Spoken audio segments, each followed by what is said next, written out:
Hey, it's Clay, and this will be a video chart on ticker symbol GUSH. We will take a look at the 30-minute time frame. Real quick, what do I mean by 30-minute in case maybe you're new to charts? Instead of each one of these candlesticks here representing 1 day's worth of price action, which is what you would normally see, each one represents 30 minutes. So while this here may look like several days worth of time, it's actually today's price action broken down into 30-minute time slices. I like to do this time frame that does a good job of telling the quote-unquote story of the price and then makes mapping out where levels of support and resistance a bit easier to see. Did this analysis on Wednesday, so that is where the red and green line annotations are coming from.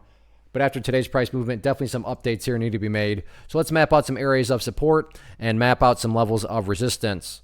First, I'm going to do is a little house clean and just get rid of that line down there. Sure, that level pertains, just not relevant anymore. And from a presentation standpoint, I don't want to risk causing clutter and confusion because there's lines everywhere. So let's make, trying to keep this analysis as clean as possible. First update that needs to be made comes about based on a foundational rule in charting, which states when levels of resistance are broken and closed above, you want to see them act as support. So going into Friday, right there around 310 is going to be that ideal level of support. Ideal meaning, hey Clay, what makes this chart look the absolute strongest going forward? And that would be if the price can stay up above 310. Now, don't get me wrong. It's not like if the price falls below that area, then that implies the entire chart is destroyed or anything like that. But yeah, staying above there would be a great sign of strength. Taking a step back and looking at all this from the bigger picture point of view, that is where the purple line there comes into play, the 50-period simple moving average. Keyword being moving. As time goes by, that line is going to move itself higher and higher. So a very straightforward way to gauge the health of the move, that right there being defined as the move. Just watch that purple line. As long as the price can stay above that line, as the line itself moves higher and higher,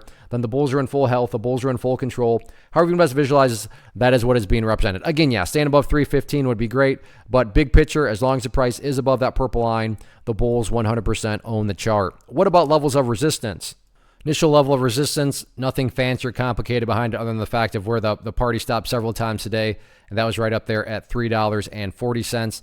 If the price can push up through there, the next key battleground going to be the former highs from that channel pattern a couple weeks ago. That sits right up around $3.62, give or take a little bit. Overall, though, what matters the most is what the price has been doing, and that is this right here, just building those higher bases. So as long as those higher bases are built, or if you want to picture those as stair steps, as long as the stair steps continue to be built to go, in the upwards direction, then everything else will take care of itself, including breaking those areas of resistance. So we'll see what happens with it, but overall, definitely a nice move today, and let's see how it closes out the week on Friday.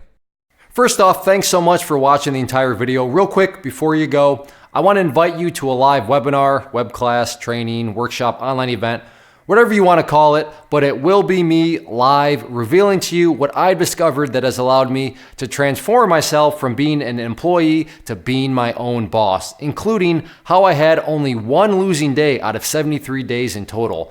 I'm going to cover 3 keys that have helped me unlock profitable consistency within the markets. The first key is super weird, but in a productive type of way. The second key is super awesome because it quite literally is wired into our DNA as humans, making it very easy to use. But in a cruel way, this becomes a pitfall for many traders. I'll explain it all though, including how to avoid the pitfall that it creates for some. And yeah, the third key, when you hear it, sounds way too good to be true, but it's not, and I'll show you how it all works. Then at the end, I open it up for a question and answer session that is, again, totally live. Even if you can't make the live session, please still sign up as it will be recorded, and you can go back and watch the replay that I will send you. Click the image on the screen or click the link down in the description box so you can get the date and time and claim your spot, which I should note is limited due to the fact that this truly is a live event. If you have any questions, let me know. If not, I'll be seeing you soon.